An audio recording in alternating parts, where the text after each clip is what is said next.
Coisa que a gente vê só em pesquisa de prefeitura, governo, presidência.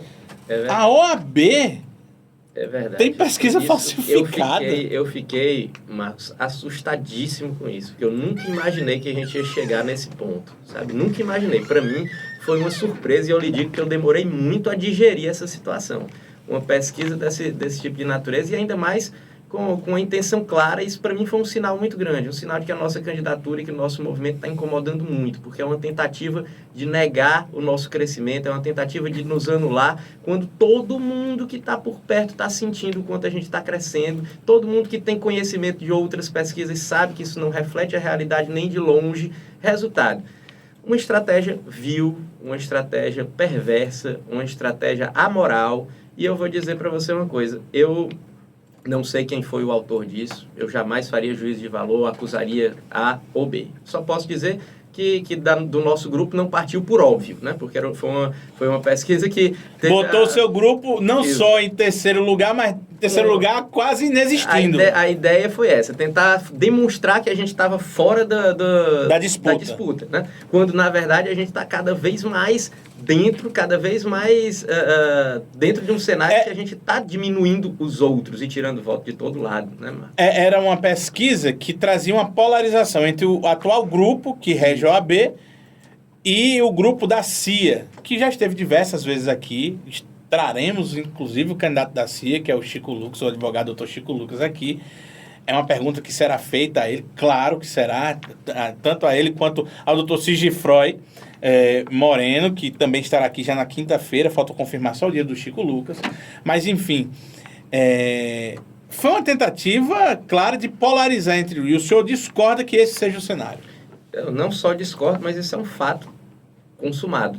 Agora já teve uma outra pesquisa falsificada de novo, né, que já me trazia um pouco maior, mas que a amostragem já negou novamente, não sei se você já viu. Já teve uma segunda pesquisa falsificada, um outro resultado falsificado, que trazia a gente com 17% dessa vez, e que a amostragem foi lá e disse, não, também não é verdade, já tem uma nova nota. Então, é uma coisa que as pessoas não cansam, né? E eu me pergunto a quem beneficia isso, né? A quem isso beneficia? Eu tenho essa dúvida. E eu não vou jamais acusar ninguém longe de mim. A única coisa que eu tenho segurança, não partiu do meu grupo. Segunda coisa que eu tenho segurança, partiu de algum grupo. É óbvio, partiu de alguém, claro, né? É óbvio que partiu de alguém. O senhor acha que foi uma manifestação espontânea de um advogado isolado? Não, e esse banner assim, também eu sou militante desse pessoal aqui, eu vou ajudar aqui com isso. E esse banner não se fez sozinho, né? Esse banner não se fez sozinho em geração espontânea. Alguém fez isso, né? E o que eu posso dizer é unicamente que quem quer que seja o autor disso, e a polícia já está investigando, aliás, eu quero me solidarizar com o Instituto Amostragem, que foi vítima dessa conduta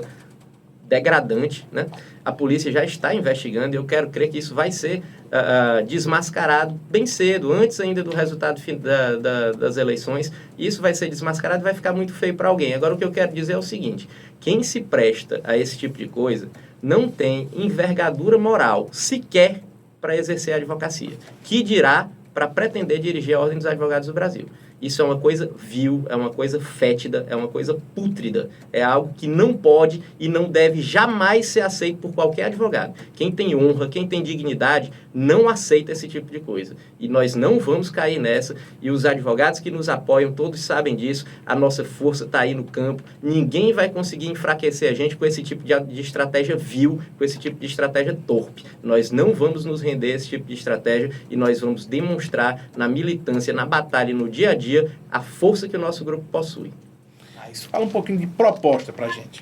Bom, Marcos, nós temos uma quantidade enorme de propostas voltadas para tentar fomentar e possibilitar o exercício da advocacia e tornar esse exercício da advocacia menos árduo para aqueles que estão começando. Por exemplo, a gente luta pelo aumento do piso salarial do advogado, que hoje é fixado em R$ 1.200, que é um piso sofrível, né? Um dos mais baixos de todas as categorias. O de jornalista é ruim, mas esse aí é pior, né? É pior.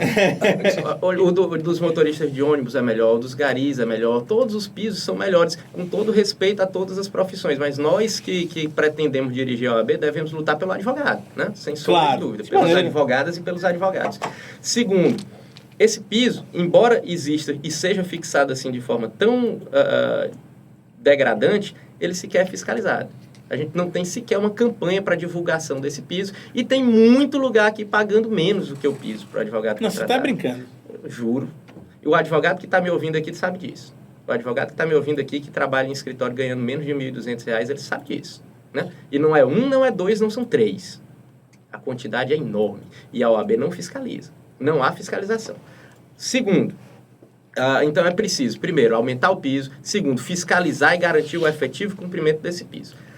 Terceiro, lutar pela valorização da advocacia, inclusive pelo cumprimento da tabela de honorários. Em vez de a gente estar baixando a tabela de honorários, a gente tem que fomentar o mercado para que ele se torne digno para aliás, advogado. isso foi uma confusão, né? O reajuste dessa tabela de honorários aí. Sim. Olha, Marcos, a gente tem notícia, e eu tenho provas documentais disso aí, que hoje se propõe a advogado fazer audiência por R$30, fazer sustentação oral a R$80, diligência a R$7 para tirar cópia de processo. Os advogados de fora, os escritórios de fora, propondo para os advogados do Piauí, ou seja, o Piauí virou festa, meu amigo. Aqui as pessoas trabalham, o advogado está aqui trabalhando, não sei como, né? Qualquer outra coisa que ele resolva R$7 não paga nem o vale da ida e da volta. O advogado... Gasolina não se fala, né? Porque eu não sei nem se dá para botar um litro de combustível com R$7, verdade, mas enfim. Verdade. Resultado, é preciso lutar por isso. Segundo, o advogado que está em início de carreira, muitas vezes ele não tem condição de montar um escritório para atender o seu cliente, para conseguir atender de forma pessoal o seu cliente. A gente tem defendido há muito tempo que é preciso que a própria Ordem dos Advogados do Brasil proporcione dentro das suas estruturas salas adequadas para os advogados que estão em início de carreira, que ainda não têm seu escritório, possam receber seus clientes com estrutura de secretária para agendar seus compromissos e coisas dessa natureza.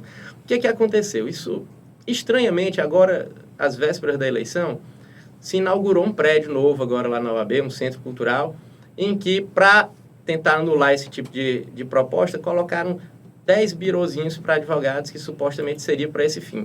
Agora eu lhe pergunto, Marcos, 10 birôs resolvem o problema de mais de 8 mil advogados que a gente tem no Piauí? Será que 10 espaços para advogado vão ser só um faz de conta ou vão resolver realmente o problema dos advogados que precisam de um suporte para começar a sua advocacia, né? Além disso, é preciso moralizar a OAB internamente. Por exemplo, e só um exemplo bem simples que a gente pode ampliar para outras esferas. Professores da ESAP, Escola Superior de Advocacia do Piauí, eles devem ser contratados via concurso público. Não pode ser quem indica, não pode ser por amizade, não pode, né? Com todo respeito aos professores da ESAP, que muitos eu conheço e são competentíssimos, né? Mas é preciso que haja uma transparência e uma moralidade nessa contratação, né? A gente luta também para que haja transparência nas contas e nos gastos e receitas da OAB, para que a gente saiba exatamente para onde vai o que a gente paga nas nossas anuidades. E quando eu falo em transparência, eu não quero dizer simplesmente publicar balancete com receita e despesa, ou com rubricas extremamente vagas, tipo, tantos R$1.000, 40 e tantos R$1.000 com horas extra. Para quem que essas horas extras foram pagas, né? Quando essas horas extras, em que condições, né? Ou tantos R$1.000 gastos com alimentação, qual é a empresa que foi contratada para alimentação? Tanto gasto com mídia, qual a empresa foi contratada com mídia? Como é que se deu essa contratação? Né? Houve procedimento de licitação? Como é que foi? Como foi essa escolha? Né? Então, essa transparência, essa moralização precisa se dar dentro da ordem. Né? Outra proposta que a gente tem é que internamente nós sejamos transparentes como a gente exige que os outros sejam. Por exemplo, eleições para quinto constitucional dentro da Ordem dos Advogados do Brasil. Né? As vagas de quinto constitucional, as eleições são diretas, inicialmente, depois a gente tem uma votação secreta do conselho a portas fechadas, que ninguém sabe o que está acontecendo lá dentro. O conselheiro que você elegeu, você não tem condição de saber como é que ele está votando nesse tipo de eleição. Votação precisa ser aberta. Nós temos que ter votações abertas, inclusive para as vagas de quinto constitucional. Nós precisamos lutar também por uma independência maior da OAB em relação ao Poder Judiciário, em relação ao Poder Legislativo, em relação ao Poder Executivo, para que a gente brigue pelas prerrogativas, para que a gente possa ir para o embate sem nenhum tipo de subserviência. Hoje a gente chega numa secretaria de qualquer vara no fórum, a primeira coisa que a gente vê lá é um papelzinho pregado com o tipo penal do desacato à autoridade. Né? Desacato à autoridade, pena de tantos a tantos anos. Como se fosse o funcionário dizendo, olha, eu sou autoridade e me respeite. Né?